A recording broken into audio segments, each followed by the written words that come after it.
Malakas? Isa po lang. Mag-adjust ka naman dito. Ito lang yung delay niya. Nasaan sir? Okay, okay to. Hindi, malapit.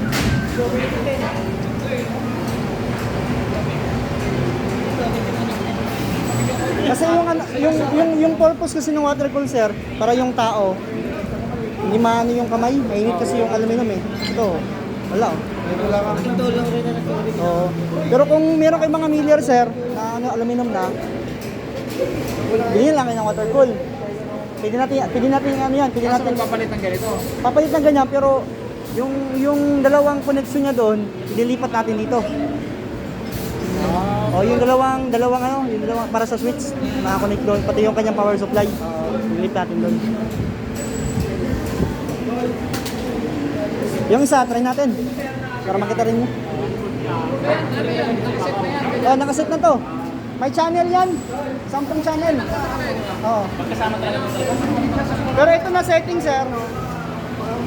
Isa na yung load. Bali, ang karahin na lang. Usapan nyo ni Sir Rudy. Anong usapan nyo dyan? Okay yan. Anong buwan nyo? DPU ata. Wala pa siyang final na ano. Oo, pipilian kasi yan or ito. Pero kung gusto nyo ito na unit, ito na lang. Kaya nga. Pero kung try na rin natin yun. Isa, para makita rin yun. Ang target ko talaga kasi malaki. Malaki. Dito ang kailangan ko talaga yung malaki.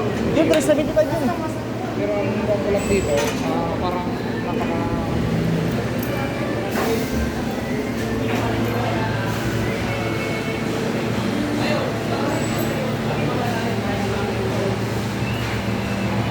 Halos ganito rin yan eh. Oo, pero malaki ito. Oo. 375 amps. So, ito, hindi mo masiset yung ano nito para mawala yung ingay niya. Oh, pareha pa rin. Lalagay ko dun sa 60. Kasi maingay yung ano eh, mataas yung frequency kaya maingay. Okay. Yun yung ano eh, kailangan natin i-adjust. Yun, i-adjust rin natin yung kung gusto nyo. Para hindi masyado maingay. Oh, frequency lang. Babaan lang natin. Okay, okay.